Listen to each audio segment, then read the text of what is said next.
kamusta? And welcome back to the Familyhood podcast, where it's just a bunch of childhood friends who get together and talk about anything and everything under the sun. So, we want to first apologize for not having an episode last week, but we are back with our fourth episode. And today, joining me here, we have me, of course, Luigi, your host. We have Trish, we have Eljun, we have Carly, my younger brother Carlo, Nico, and to formally introduce a new member, of course, one of the OG members of Familyhood, we have Gabriel Tan. What up, Gab? Hi guys. What's up? So hi. So So, small background about myself. Currently I'm in Bacolod working as a software developer, and it's my first time being on the podcast. So hope you guys enjoy this episode. I'm sure they will, Gab. I'm sure they will. Because for today's agenda or today's topic, as you all know, well, all of us know because we're from Bacolod, the Philippines. We know that this month is especially celebrated, if you'd like to put it into terms, because as it is August, of course, it is the Buwan ng Lahi, and I have to get Trish's approval on that. That's right, Trish, right? Yeah, that's August, right. August Mabuhay. Buhay. So Buwan ng Lahi basically is a whole month where we celebrate our Filipino heritage. It roughly translates to month of heritage. So we'd like to talk a little bit more about our background as Filipinos, maybe even growing up. How was it like? A little bit about the culture, what do you like, what do you not like about growing up Filipino. But yeah, let's get right into it. One of the first questions that I'd like to pose to the group is, how was your childhood or how was your upbringing in a Filipino household or being raised here in the Philippines? So whoever wants to start, you guys have the floor. So, the first thing that pops in my mind would be us going to meetings whenever our parents going to meetings, and then we would join along. And then whenever we arrive at the house of another person, we would have to go around the table and kiss all the titas and titos just to greet them that, hey, we're here. And this is our sign of respect. So I guess that's one Filipino trait that we have been taught ever since we were little, that value of being respectful. In Manila, it's known as mano po, but in Ilonggo or in us mga Ilonggos, we call it uh, beso, right? Is it just Yeah. beso? I think or for all Filipinos, I think beso is a legit Filipino for all regions. I think it's universal for us. But yeah, I understand what you're talking about, Trish. yeah. So it's showing respect, especially to the elders. That's what we've been taught ever since, I guess. And it also reminds me of one recent experience I had last 2018 in terms of Filipinos being respectful and showing deference. Because I attended this pre-synod meeting. Here, it's a bunch of young people, 300 young people, international, gathering together to talk about pertinent issues. It was a meeting invited by Pope Francis to speak about the experiences of young people. And basically, our output was to create a final document. So we were divided into different groups, and in each group, it was not only Asians, but a mix of Westerners. In the process, when we were creating that final document, one of the Westerners presented it. Then we were like, as an Asian group, we felt that it did not resonate as much when we speak of the young people in Asia. So we were like, what are we going to do? Are we going to have an Asian revolution? Because, I mean, we're here to represent our own country or our own place. So we have that responsibility. So we thought of that. But then we decided to just brainstorm and think of a way how we can inject our thoughts. Because when we think of the Western culture, sometimes there's that tendency to view them as, coming from a Filipino point of view, to view them as people of authority. And probably it's also because we were colonized for 300 years by the Spaniards. So it might have an impact, I guess, to that. So we have that tendency that when we share our insights, it may be in a manner that's gentle or soft spoken, but we know that there's content in there. Although sometimes there are people who overpower our thoughts, even if the content is not as solid because it's expressed in an aggressive manner. So I guess being respectful or showing deference has its pros and cons in that aspect. And eventually, for the ending of that story, we were able to actually raise the concerns of the Asians and Filipinos as well. Agree with you 100%. I think one of the biggest known traits of Filipinos is that one, we're very hospitable, and I'll get to that in a bit. And the second is we're very respectful, especially when it comes to foreigners. So anybody who's usually a foreigner comes to our country, you're greeted with a lot of respect. Like you mentioned earlier, Trish, basically you're even sort of looked at as like an authority figure. So we do have that quality with us, but I want to just go back and I want to kind of rant a bit on that whole hospitable trait that we're so known for. Basically, if you're coming from a foreign country, I could understand why people would look at Filipinos and be like, "Oh my God, they're so helpful. They basically give us a lot of praise. They take care of us. All of that. They greet us with a smile.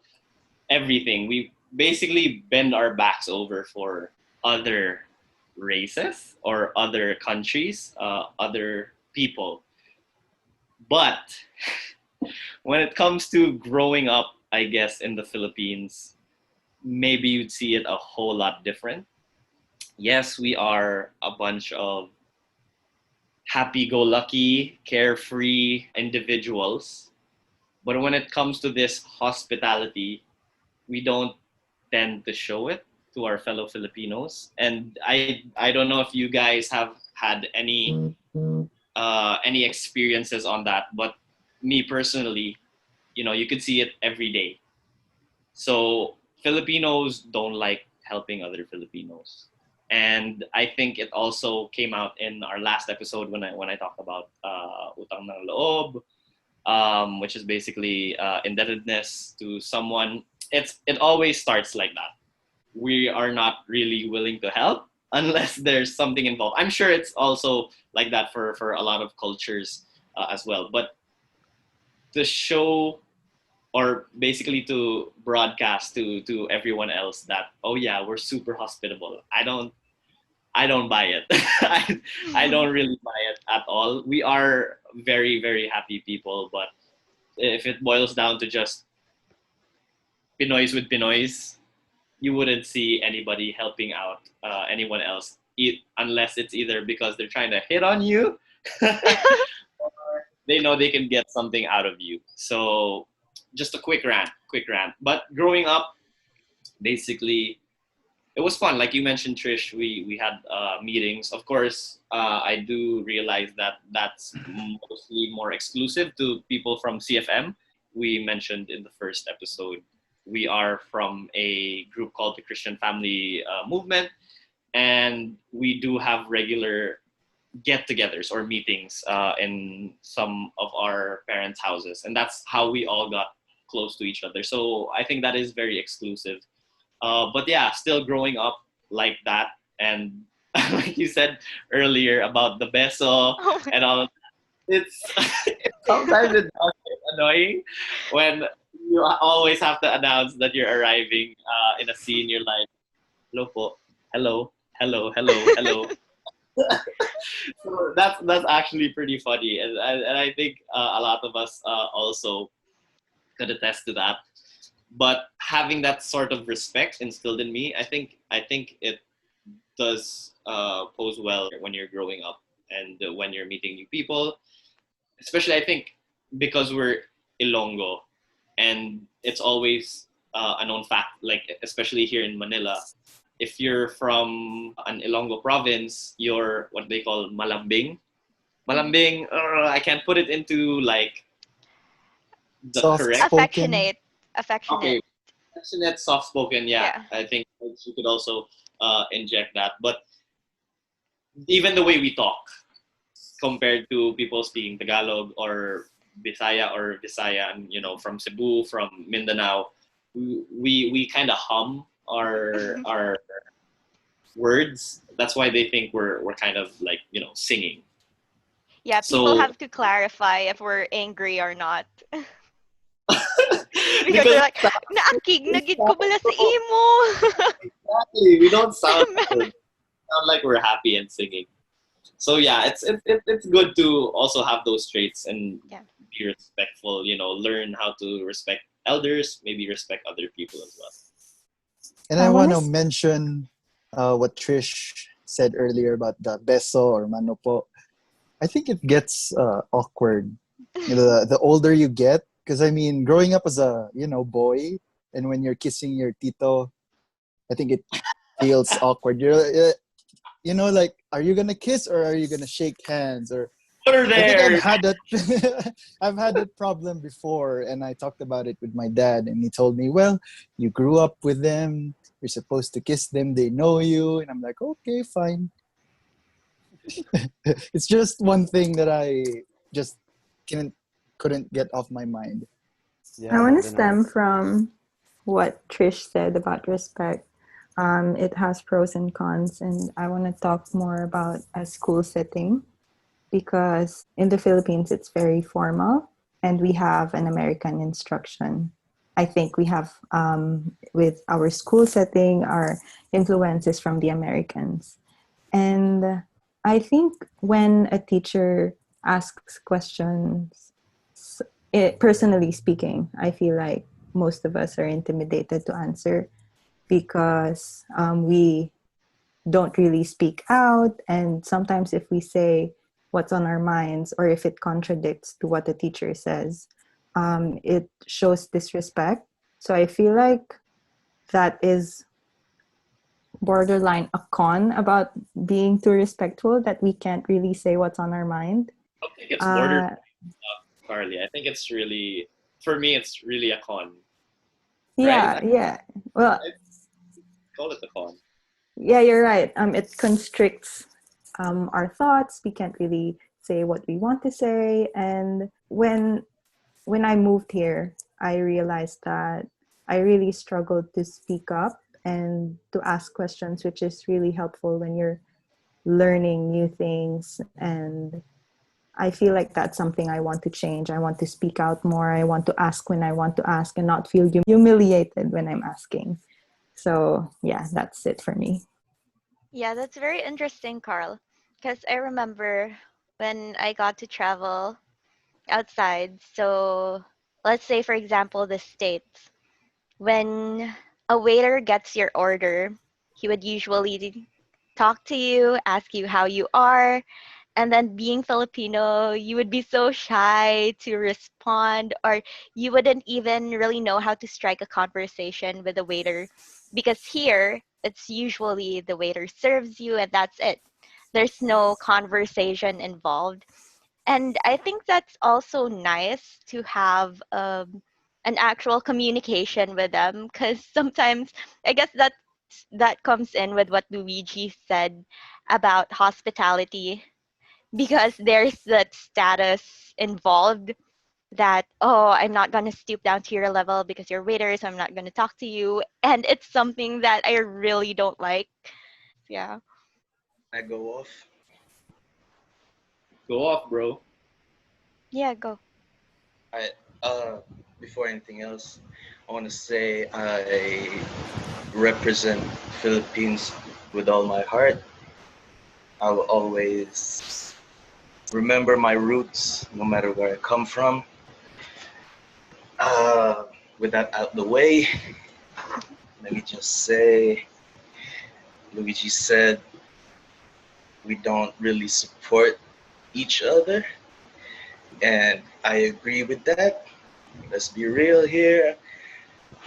Earlier, during lunchtime today, my friend introduced me to this Filipino restaurant. Shout out Martin P, aka the Martian. And I realized there's not a lot of Filipino restaurants in here. You know what I'm saying? All over the world, not like Thai restaurants. You see it everywhere. Korean restaurants, you see it everywhere. That's because they support each other. Filipino restaurants, Filipinos go in there, order something, and they say, "Damn, my uncle can cook better than this." Guess what? Your uncle don't have a restaurant. Just shut the fuck up, enjoy your meal, get a taste of home, and just support, bro. Like, your uncle might be good in cooking one thing, but he doesn't have a restaurant, bro.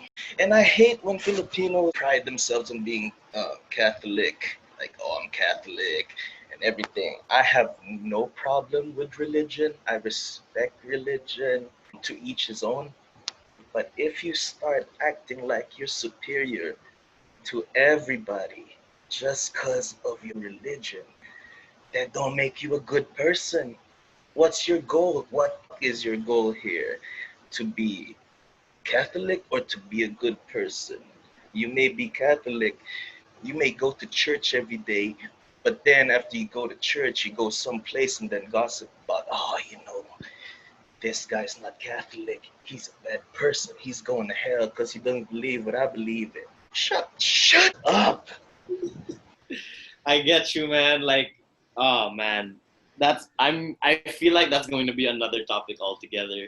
But with what we call crab mentality, man, that's super rampant as Filipinos, as people who like to quote unquote chismis or gossip. That is one huge trait of Filipinos. It's like you have to start rumors. You don't consult with certain people because again, I think we're afraid to like open up to others. When we hear something about them, it's better to like talk behind their back and all of that. And I really don't like that either. As someone who's trying to make it in the world, and then you see all your other Filipinos being like, ah, nah, you can't do that, you can't do this, you can't do that.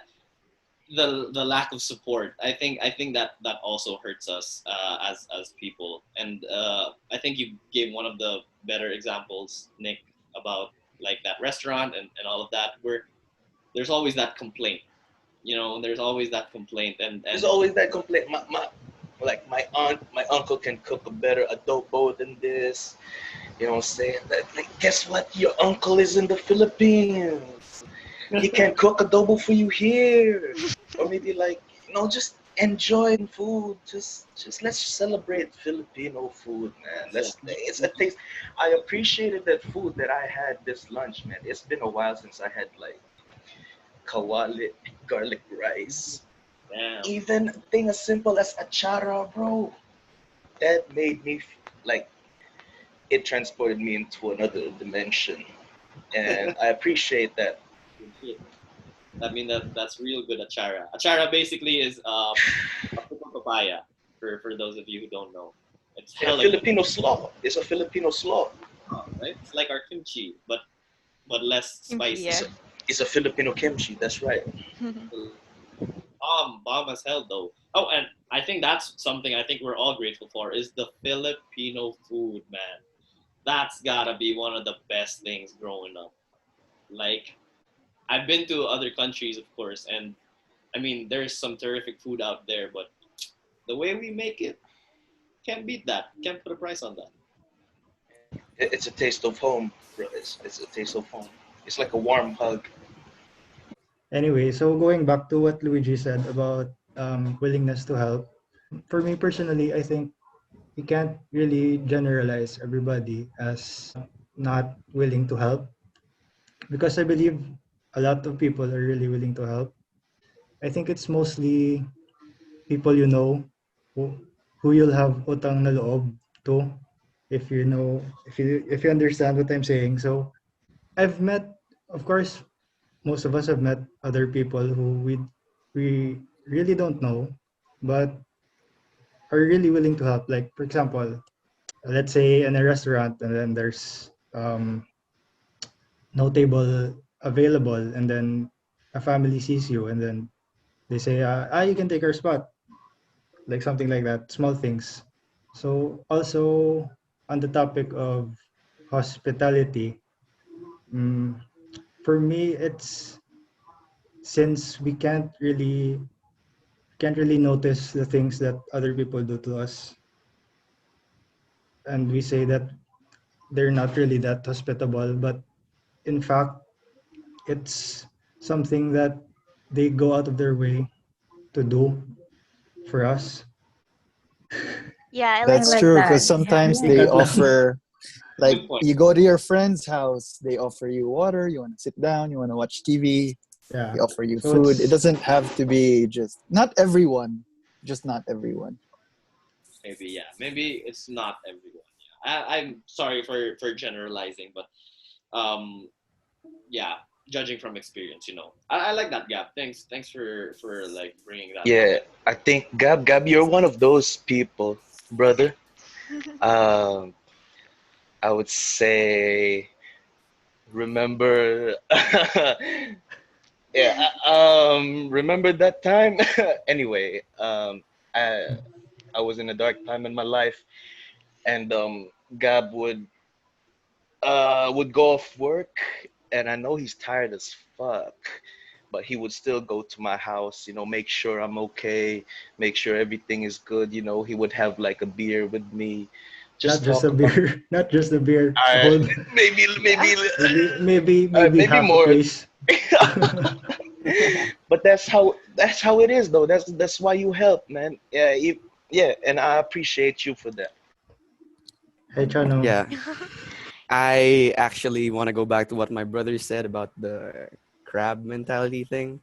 There's a trait here in the Philippines where people drag people down because they're jealous of what other people have or something that they don't have. I think it evolved into something that we, as the Gen Z, call the cancel culture.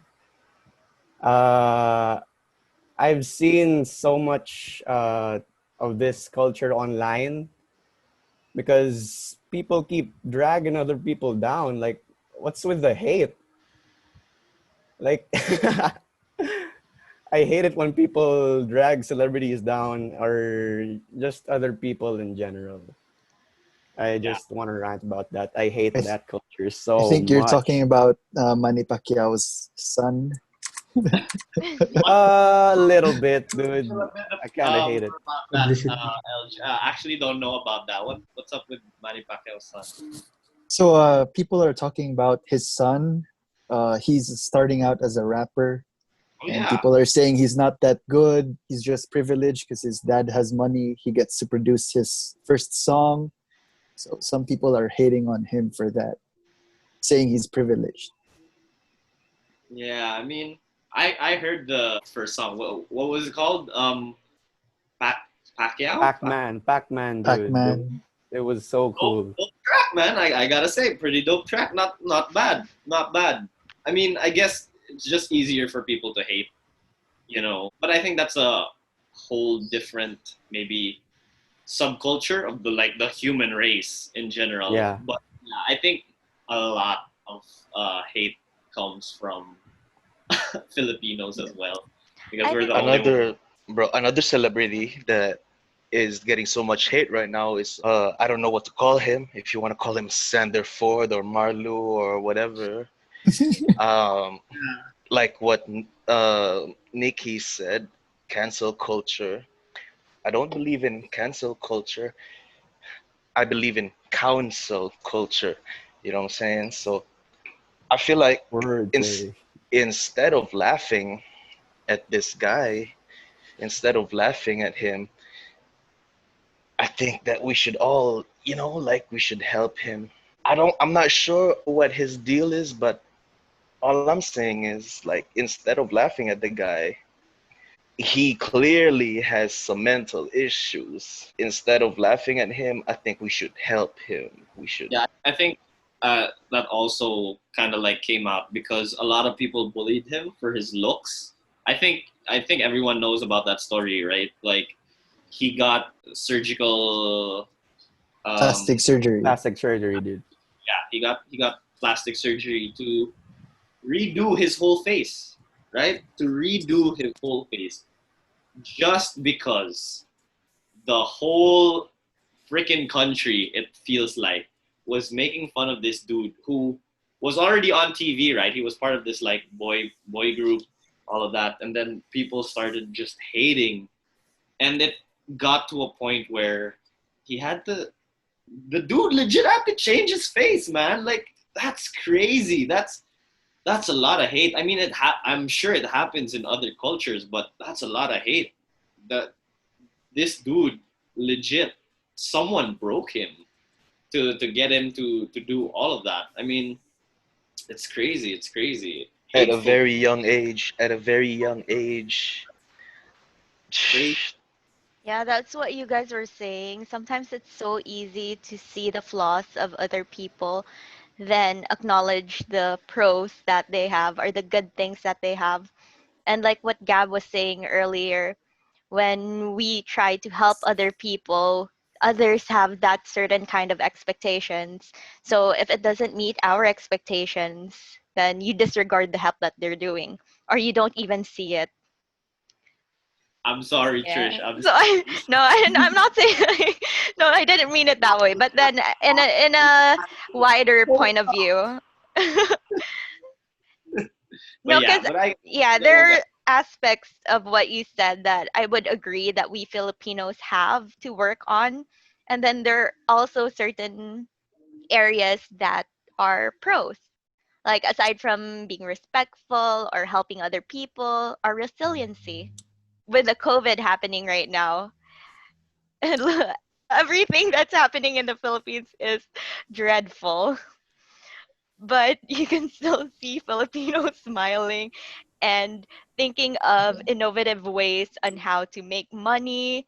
Like you see jeepneys putting on the plastic covers just so they can have passengers and, getting by through life in one day at a time.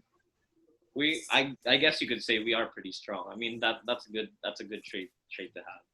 Sometimes we're too strong that we don't actually listen. Oh, no, Yeah, dude. That's most of the time, not just sometimes. go on, Elsa. I Yeah, want to you Yeah. can see, even despite the GCQ or ECQ, whatever, people are still, going out. You can see them still, going through the malls or something. You see pictures. I don't really know what's happening. I'm here in the US, so that's what I see on Facebook. And it's just, I don't know, it's what's cases are increasing. what for you is the difference between Americans going out and Filipinos going out? Because for me, Americans going out is white privilege. Not well, maybe not just the whites, but a plethora of cultures there in the states who just have that, you know, basically privilege to say, okay, we could still go out, right? As long as we wear a mask or this and that, protocol and whatnot, and then just continue doing whatever it is that you guys want to do. But I think it's different for maybe the Filipino people. I think it has something to do with resiliency, maybe desperation as well, when it comes to Survival. survival, I guess. I mean, you're trying to have ends meet.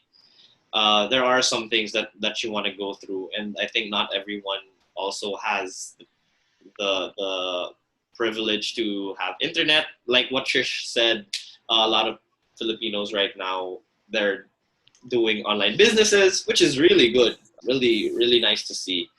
But I think yeah, that's why I'm asking you, Elj, if you spot any differences basically between Americans and Filipinos when it comes to breaking the rules of COVID. Yeah, well, it's not just, the white people. It's most everyone, like all the American people. I think it's because, they want to be free. It's the land of the free. They have their own rights. That's what they believe in.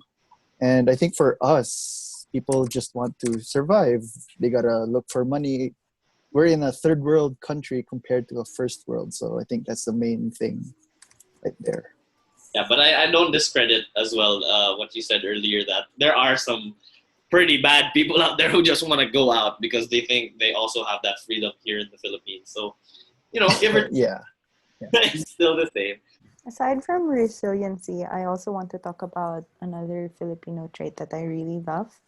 It's that we have very close family ties.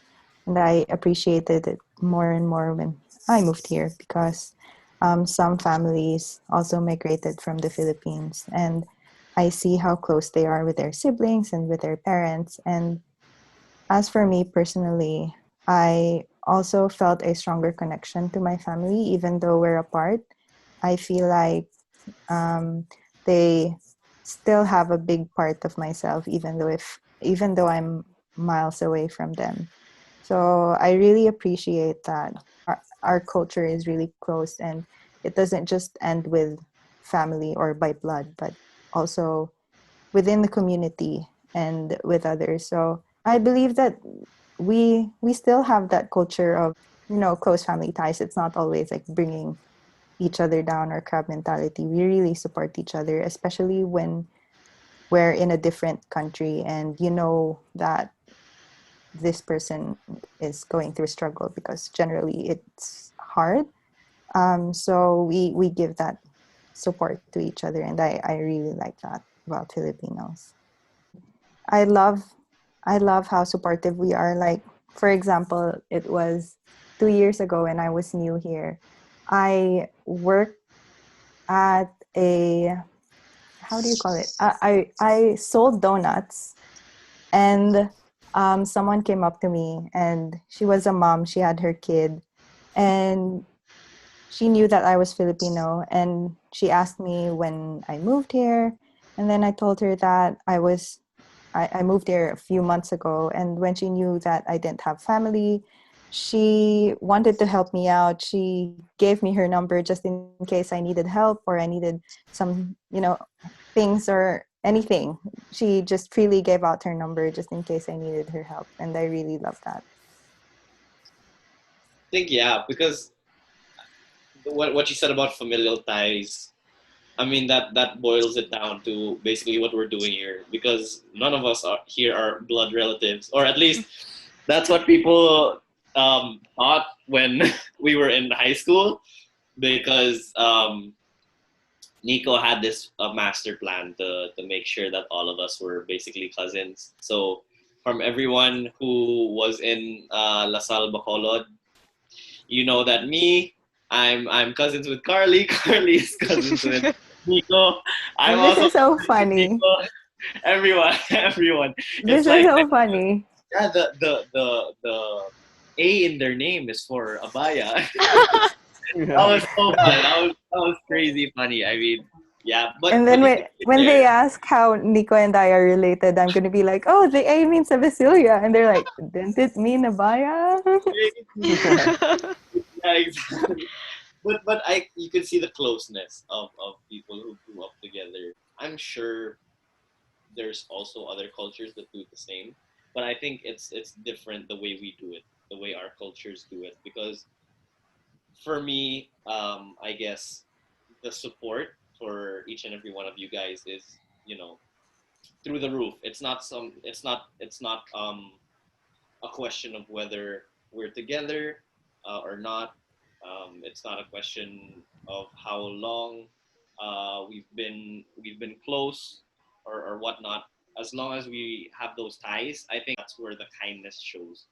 it's like skewed or very biased, because of course you love the people who you're close to and all of that, but in a similar way, the love and the support is there, and I think that's just great on our part, because in a heartbeat we would support each other in whatever endeavors we're trying to undertake. And I think, like what Nico mentioned earlier, like if any of us is in need, you don't really have to wait for the others to have like a community meeting and be like, hey, this guy's having a hard time, we need to help him. No, freely it's there. We just support each other, and I think that also comes out with in foreign countries, like what you said, Carl. That boils down as well to, I guess, our Filipino ties, our love for each other as well.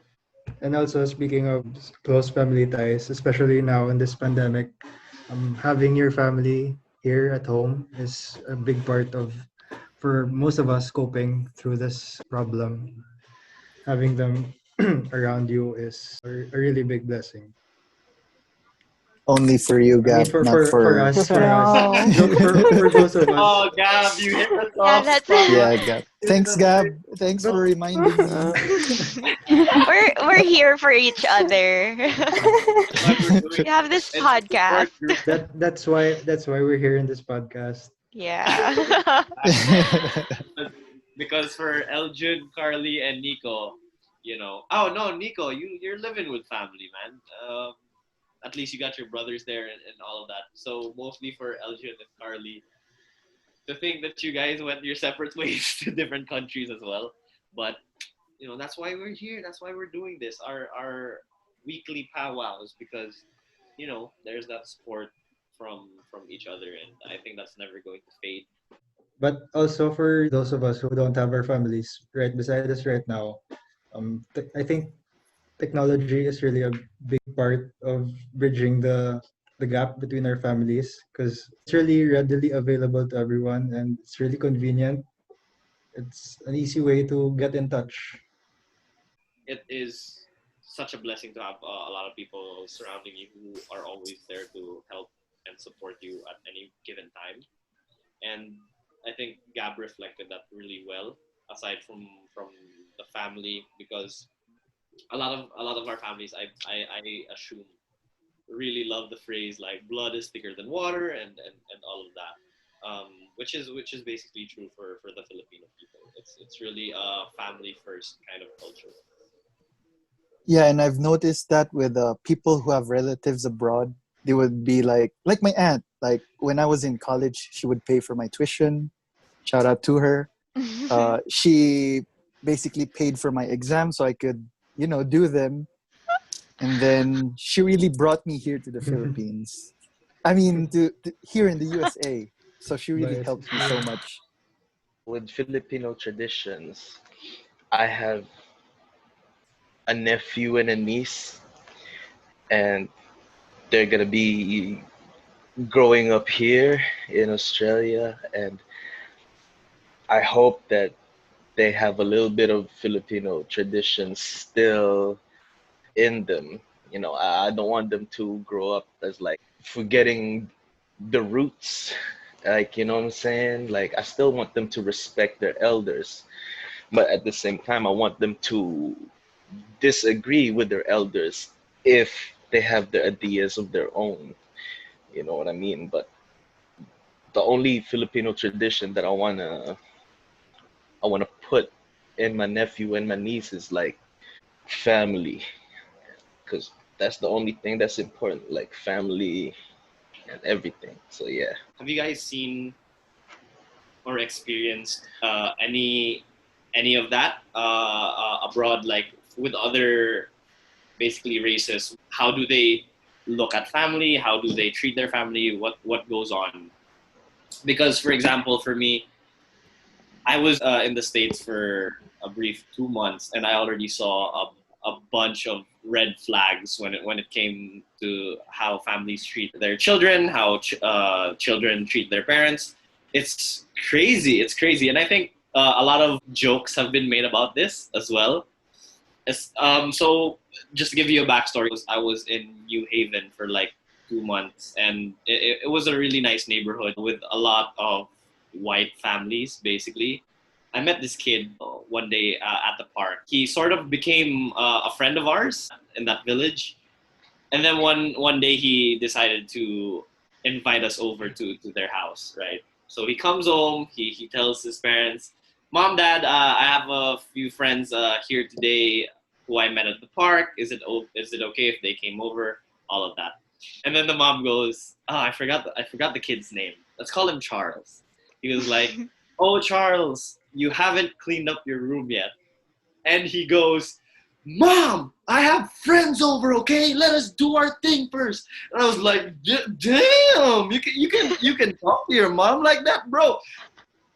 That is scary." And the mom was just like, "Oh, you." And it's crazy to see how they treat their elders. It's like there was not much respect when it came to that afternoon being in that kid's house. He just asked for stuff like, "Mom, get us some drinks. Mom, get us some cookies, this and that." No thank yous, all of that. Maybe it's just that kid. I don't know. I don't want to generalize again because I already made that mistake earlier, and Gab called me out for it. I'm I sorry. didn't call you out. But yeah, I mean, if it's like that, because I mean, there's a lot of jokes circulating about right white kids and their white parents and the way they treat each other. But I just want to know if that is just a happenstance, a coincidence on my part with that kid that I met, or is that something that you guys there in the States and in Australia have also experienced? I don't really pay attention to people, so I got nothing to say. We're all grown up now, so my friends have their own houses, so there's no mom to shout in their ear. So I don't know really. I've had similar observations, but again, I don't want to, put down their culture, their race. Oh yeah, we're But not putting it's, down any cultures. yeah, it's pretty much when you turn 18, you can leave the house, do whatever you want. It's kind of like that for them, I think. Yeah, I think it's more of the free spiritedness, right? The independence, I guess. Me personally, I also wanted to leave the house when I was 18, which is exactly why I went to Manila to for my schooling because I wanted to be independent, basically. But you could see as well the tear in our parents' eyes when we go off somewhere and all of that, because I think that boils down again to the closeness that we have with our families as well. I think it's also about striking a balance. You can always give the message in a certain manner that isn't offensive to another person. So we've been talking about how Filipinos can be soft-spoken and uh, they have hesitations to voice out their concerns. But at the same time, once we meet that balance with respect and being able to voice out our concerns, that's where the communication becomes more interesting. And yeah, like what we've learned in school, communication is a two-way process. So it's not just about talking and telling another person all your perspectives, but it's also about listening, like listening not just to respond, but listening to actually understand where that person is coming from. You can have the same message, but a different approach, which is not that offensive to the other person. So I guess it's about striking that balance. Yeah, I guess we could all understand that, Trish, that it's always going to try to find a balance. I know we were nitpicking our favorite traits. We are also uh, seeing what traits need more improvement, and I think that also boils down to being human in general, because I think we're all trying to come up with better ways to be better people. Hopefully, I hope all of you who are listening are just trying to better yourselves uh, as little as possible, as much as possible, as long as you're getting better by the day. Making sure that the traits that basically you reflect are those that would help your fellow people, right? So, as always, ending our night, we have Nico giving us some good vibes. So, why don't you send us off with that quote of yours, Nick? All right, everybody that's listening right now, I want you to know that tomorrow is never promised. Tomorrow, you might not wake up. We don't know what's going to happen tomorrow.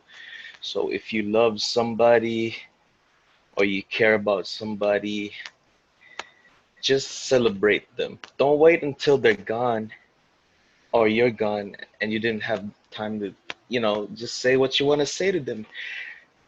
If it's hard for you, I'll set an example. I'll start right now. Trish, Carly, Gab, Luigi, Eljan, I love you, I appreciate you, and I stand with you. We love you, Nick. We Oh, appreciate we you, and love we Much stand love, with you. bro. you. Much Ano, love. Love And you. with that, we end our night. We thank you so much for everybody who tuned in.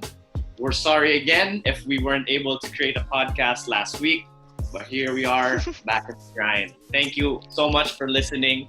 Don't forget, if you like our content, go ahead and subscribe. Go ahead and like our Facebook page.